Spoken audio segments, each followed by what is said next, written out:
warahmatullahi wabarakatuh. Waalaikumsalam warahmatullahi wabarakatuh. Perkenalkan, saya Tina Wulandari, mahasiswa dari Universitas Aisyah Surakarta. Di sini saya akan melakukan tindakan pendidikan kesehatan mengenai bencana banjir. Di sini nanti saya membutuhkan waktu sekitar 7-10 menit. Apakah mbak-mbak dan adik bersedia? Bersedia. Oke, langsung saja ya. Itu dapat terjadi sekitar 6 jam sesudah hujan lebat. Nah, itu sehingga sulit memberikan peringatan kepada masyarakat akan terjadinya banjir.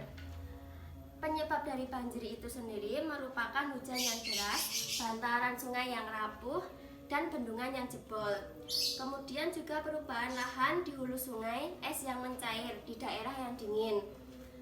Banjir itu lebih sering terjadi di daerah belereng curam, sungainya dangkal, dan volume air hujannya meningkat tajam. Sebelumnya mbak-mbak dan adik ada yang rumahnya sering kebanjiran nggak? Nggak ada? Oh ada, Mbak Esti ya. Nah, ini tujuan dari tata guna lahan untuk mengantisipasi dampak banjir. Guna lahan itu dapat berupa kawasan pemukiman dan kawasan perumahan.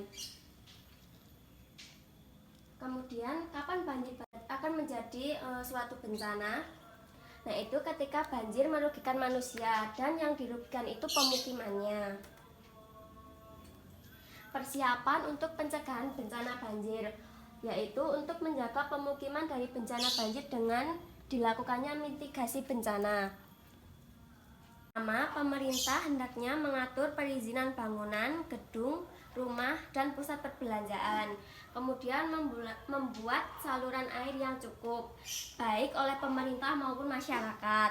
Yang ketiga, menjaga kebersihan lingkungan. Jadi selokan-selokan itu dibersihkan ya. Terus jangan membuang sampah di sungai. Kemudian pemerintah juga harus bertindak tegas terhadap para penebang pohon liar. Kemudian merawat dan menanam pohon. Pemerintah dan masyarakat harus bekerja sama untuk merehabilitasi. Kemudian saat terjadi bencana banjir itu, simulasi yang dapat kita lakukan atau langkah-langkah yang dapat kita lakukan, jangan panik. Jadi kita harus tenang, nggak boleh panik, nggak boleh gusar-gusu ya. Kemudian terus memantau perkembangan cuaca dan berhati-hati untuk mengantisipasi hal-hal yang tidak diinginkan. Kemudian ketika melihat air datang, jauhi secepat mungkin daerah banjir menuju ke tempat yang lebih tinggi. Kemudian bila terjebak di dalam rumah, raih benda yang bisa mengapung. Contohnya seperti itu, gabus yang besar, nah seperti itu. Kemudian dengarkan jika ada informasi darurat tentang banjir. Kemudian hati-hati dengan listrik. Nah itu harus dimatikan ya listriknya, nggak boleh menyala karena dapat menyebabkan bahaya. Kemudian selamatkan barang-barang berharga seperti dokumen, uang tunai, dan perhiasan. Kemudian pantau kondisi ketinggian banjir. Yang terakhir, menggunakan air bersih dengan efisien. Setelah terjadi banjir, hal yang dapat kita lakukan, yang pertama membersihkan tempat tinggal kita karena air yang masuk itu kan kotor, jadi harus dibersihkan agar tidak menimbulkan penyakit. Yang kedua, terlibat dalam perbaikan saluran air limbah. Yang ketiga, menjaga sistem pembuangan air kotor dan limbah agar dapat bekerja dengan baik.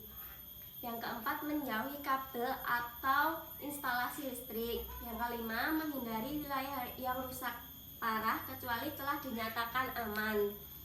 Yang keenam, memeriksa kesehatan, jadi harus periksa ya.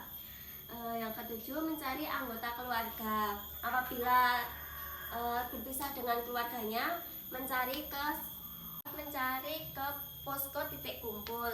Kemudian jika air sudah surut, masuk ke rumah dengan hati-hati, jangan menyalakan listrik terlebih dahulu.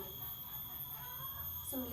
Membersihkan rumah dari lumpur. Yang ke-10, periksa persediaan makanan dan minuman. Nah, itu tadi pendidikan kesehatan yang dapat saya sampaikan.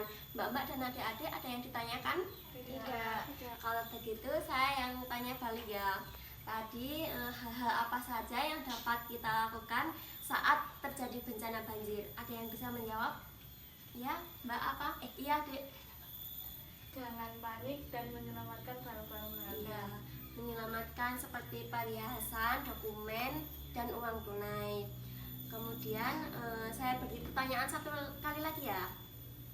Nah, setelah terjadi banjir, hal apa saja yang dapat dilakukan? Ada yang bisa? Ya, Mbak Ayu. Hal yang dapat dilakukan adalah tidak membuang sampah sembarangan. Iya, Melakukan rehabilitasi. ya, reboisasi juga bisa. Ya, itu yang dapat saya sampaikan. Ada kurang lebihnya saya mohon maaf. Wassalamualaikum warahmatullahi wabarakatuh. Waalaikumsalam warahmatullahi wabarakatuh.